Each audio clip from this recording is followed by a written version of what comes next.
during the actual war itself, there was comparative peace in Palestine between the Arabs and the Jews. When the war finished, that's when tension began. And during the years of the war, the family had lived, although they were nearly all Jewish, in an Arab village with security and with good relationships. But when the prospect of a Jewish state loomed on the horizon, the Arab attitude changed radically, which one can understand. And we felt that we would be safer to move out of a purely Arab village and into Jerusalem. So we made many attempts, we took many trips in by bus, but somehow we never could find anything that was suitable. Eventually I said to Lydia, listen, if God wants us to move to Jerusalem, we don't have to keep going to Jerusalem. God can send somebody to our doorstep in Ramallah, which was a really rather foolish thing to say. But within a week, an Arab contractor, an Assyrian from Bethlehem, turned up on our doorstep in Ramallah and said, we've just finished building a house in Jerusalem. Would you like to rent it? So we took a trip in. It was much larger and more high class than anything we'd ever lived in up to that time. But we felt that God wanted us to move. In those days, to get into a rented apartment, you had to pay key money, which would be 2 years' rent in advance. And for us, that was a very, very large sum of money. But it so happened that I had a life insurance which an uncle of mine had bought for me worth £500. So I cashed in my life insurance, put it in, and we just scraped by with enough money to move in. We moved into a house in an area which was then known as Upper Baca, on a road which was then the Bethlehem Road, but has now been turned into the Hebron Road, and the house we occupied is today number 90 on the Hebron Road. And so we were living there when on the 29th of November, when the United Nations voted to partition Palestine and make a Jewish state. And at that time, relationships radically changed. Up to that time, Arabs and Jews had lived together in comparative peace. But once the possibility of a Jewish state came, they felt like they were enemies. And so in every area, well, if it was a purely Jewish area, nobody moved. If it was a purely Arab area, nobody moved. But if it was a mixed area, the different groups sized one another up silently without any statements made. And the ones who thought they were weaker just moved out without taking a lot of furniture or luggage with them. Well, our area in Upper Baca was a mixed area. And we said to ourselves, we're Christians, and it doesn't involve us. But we noticed that within a week or two, our Jewish neighbors had all disappeared. They concluded that they weren't equal to the Arabs in the area. And you have to remember that in our home, we were a very mixed nationalities. There was British, there was a half British and half Jewish, there was an Arab girl, and the rest of us were all Jews, even though, of course, we were Christians. And we felt that neither the Arabs wanted us because they were Jews, and the Jews didn't want us because we were Christians. So we were in no man's land, more or less, really, for us. We received a rude awakening in a very remarkable way, an illustration of the marvelous foresight and provision of the Lord. One afternoon we received a visit in the home from a British Palestinian policeman, an Englishman, who came because he was seeking for spiritual help. So Lydia and I think 2 or 3 of the girls, got together with him and we were praying. And I was on my way home and it was beginning to get sort of dark, and you know how it is, it gets sort of dark pretty quickly. And I noticed a truck, or lorry as they call them then, outside of the house, full of Arab men. And I thought, what in the world are they doing here? And I realized they were talking to our neighbor. And I climbed the stairs, which were on the side of the house, to our apartment upstairs. And I crawled out to the veranda, which juts out to the front, so that I could hear what they were saying. And I heard one of the soldiers saying to the Arab soldier, saying to our neighbor, when do the British soldiers stop guarding this section? And he said, after midnight there won't be any more. So he said, okay, that's when we're coming to raid the home. So Johanna, with her knowledge of the whole culture and situation, realized they were intending to attack us, and undoubtedly to either rape or kill the girls. And I mean, I say that objectively, that's the way the situation was at that time. So we were in the middle of a prayer meeting with this Palestinian policeman, and Lydia had an utterance in an unknown tongue, and I got the interpretation. And I heard myself saying, I have delivered thee from the snare of the fowler. And just as I said those words, Johanna burst into the room, looking as if she'd seen a ghost, and told us what she'd overheard. And we had to decide what we were going to do. And I went back into the house, and the mother looked at me. She said, what is the matter with you, Johanna? You look as if you've seen a ghost. And I related what I had heard. So the British constable said he would go and phone headquarters. We didn't have a phone in the house. And he went and came back and he said, well, the headquarters officer says maybe we can have a patrol in the area at midnight, but a patrol would consist of one British constable, one Arab, one Jew. And the Jew was no match for the Arabs. The Arab wouldn't fight his own fellow Arabs, so it was no protection. So about 7 o'clock in the evening, we faced this crisis of what are we going to do? And we decided eventually that we had no option but to flee from the house while we could before the soldiers came back. So it was about midnight, and we had to get ready. Mommy said, just put whatever you can on you girls, take whatever clothes, because we've lost everything, we'll lose it all. We knew that. So we all put as many clothes as we could, and I can remember us all marching. Every one of us had our Bible under our arms. Derek was at the head of the queue, and all the 8 girls and Mommy at the back. And we walked very quietly. It was, I think, at midnight. If they had raided our belief, they would have killed every one of us. They would not have discriminated between whether it was a Jew or an Arab or a Christian. We were one family as far as they were concerned. And they would have just eliminated all of us. I was afraid, there was no doubt about that. But we believed that God was with us. And so we just walked through the dark, deserted, silent streets of Jerusalem, not really knowing where we were going. But we ended up, after walking for about 30 minutes, at a vast sort of wall of barbed wire which surrounded a large area in the center of Jerusalem, which was called the security zone, which was the headquarters of the British forces, and was very carefully guarded. And nobody could get in through this wall of barbed wire without a permit, and we didn't have permits. So there we were at the entrance, not knowing what to do. And the British constable said, well, I can go in because I'm a policeman.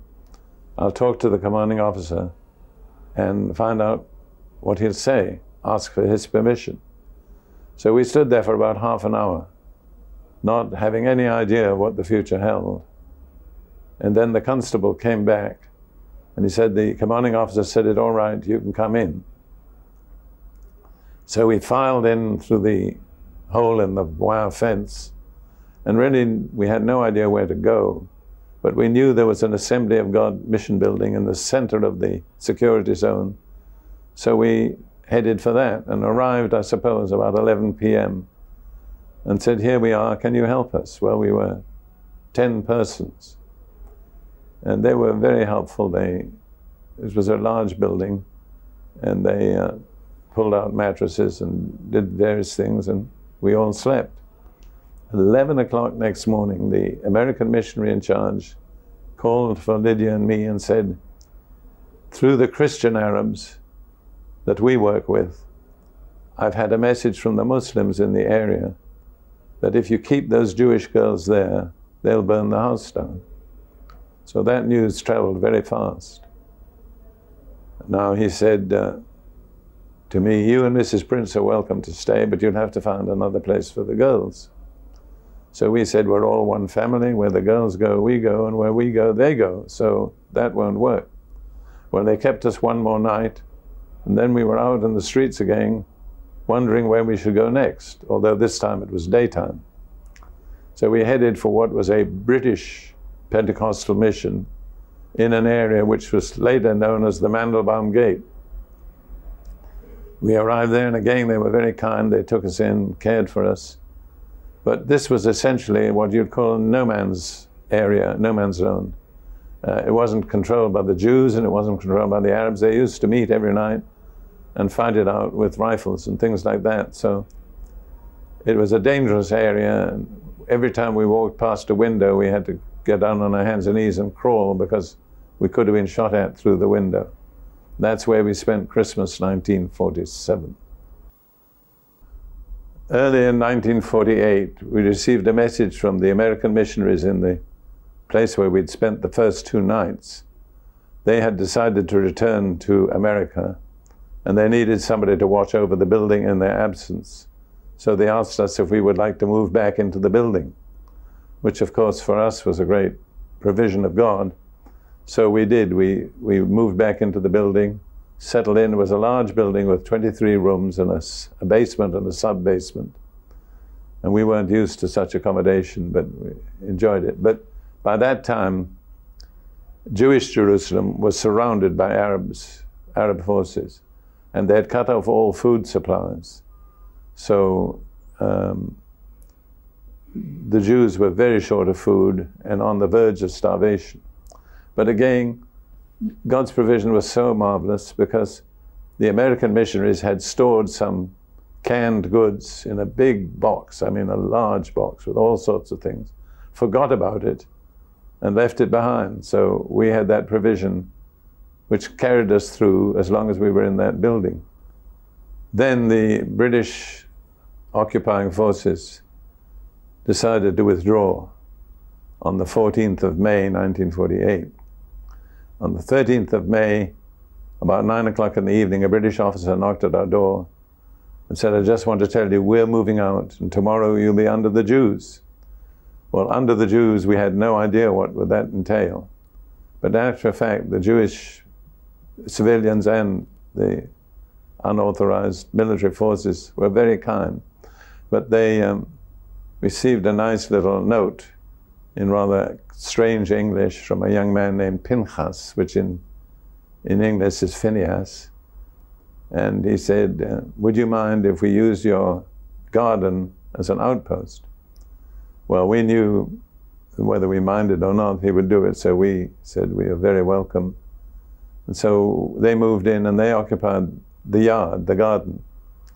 So we had Jewish Haganah soldiers in and out through the house. Some of them became quite interested in our girls, so we had a real good relationship with them. Because Lydia had been through so many scenes of disorder and murder and destruction. She knew what to expect. So we prayed every day, and our prayer was very simple: Lord, paralyze the Arabs. The remarkable thing was that these Haganah soldiers would come in and they'd say to us, you know, we don't understand what's happening. We move into a place and we're outnumbered by the Arabs, and yet they do nothing. They're just as if they're paralyzed. The remarkable thing was not merely did God answer our prayer, but he gave us information that he'd answered our prayer. And we had a real warm relationship with those young Jewish soldiers. And our girls were very evangelistic. So they would play church in the garden while the soldiers were there.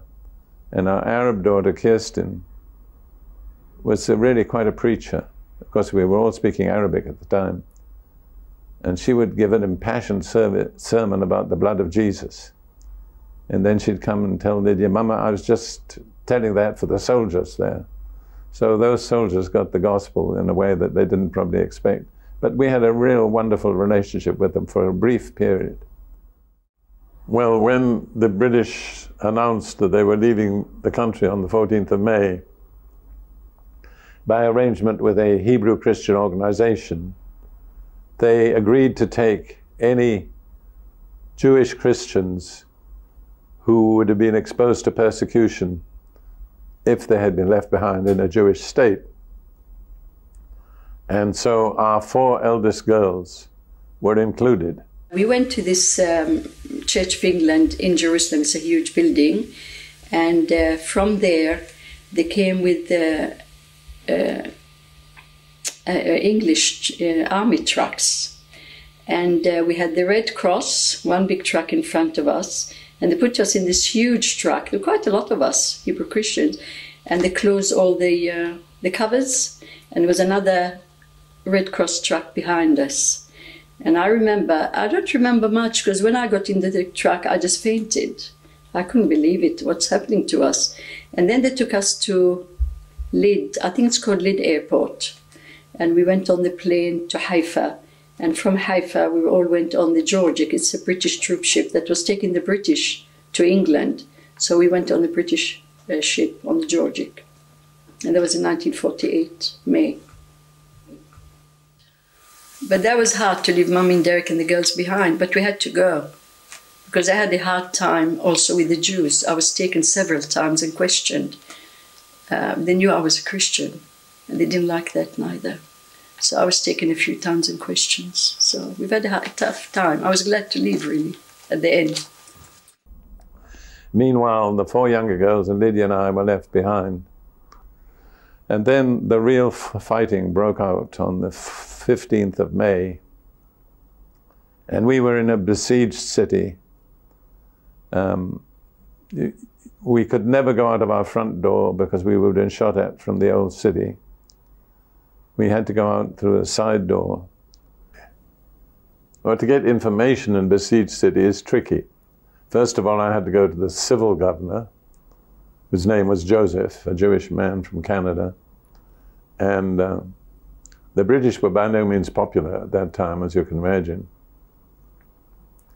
And I stood in line for 3 hours, and I got to see him.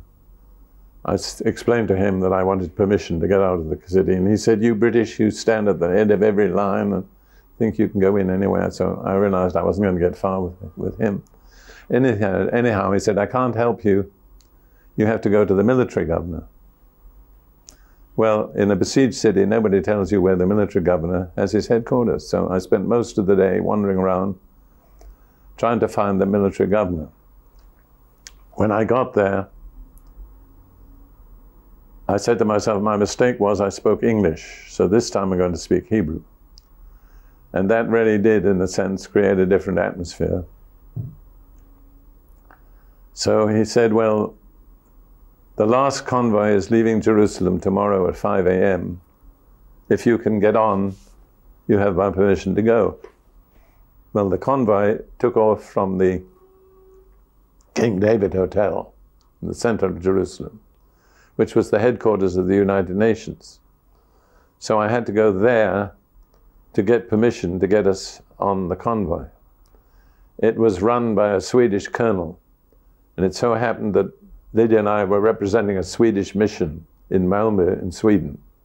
So again, the Lord gave me a little wisdom, and I said, I'm a representative of Evangeliska Israels Missionen in Malmö, Sweden, and I need your help. And when I said Malmö, Sweden, the atmosphere changed. Meanwhile, the girls and Lydia had been praying that God would open the door. And as I was praying, I saw this light. I had my eyes shut, saw this light at the end of this passage, and there was a gate right at the very end of this passageway. And as I looked at it, there were 2 figures in white came and opened the door, or these gates. And I remember getting up off my knees and being very excited and saying, "Mummy, Mummy, I'm going to England." And she said, "Why?" And she said, "Well," I said, "Well, God's really shown me I'm going to go." And I told her about this vision that God had shown me.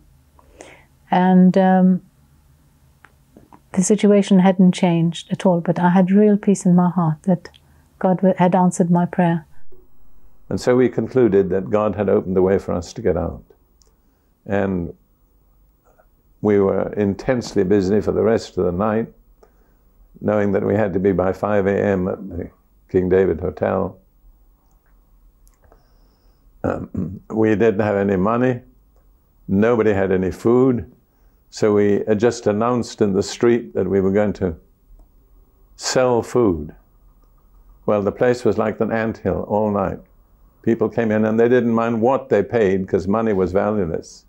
And so by selling that food, we ended up with enough money to pay our fares, which we didn't know we were going to have to do from Haifa to London by plane. Another example of the extraordinary way that God made full provision for everything in advance. So next morning we were at the King David Hotel by 5 a.m. And again, this marvelous provision, the Swedish colonel put on a special little truck for us. So we were the last convoy, the last vehicle on the last convoy out of Jerusalem. And we were taken to Haifa, where we were taken in by people who ministered to the Jews. And eventually we were able to take a flight. The first airplane flight I'd ever taken in my life, from Haifa to London.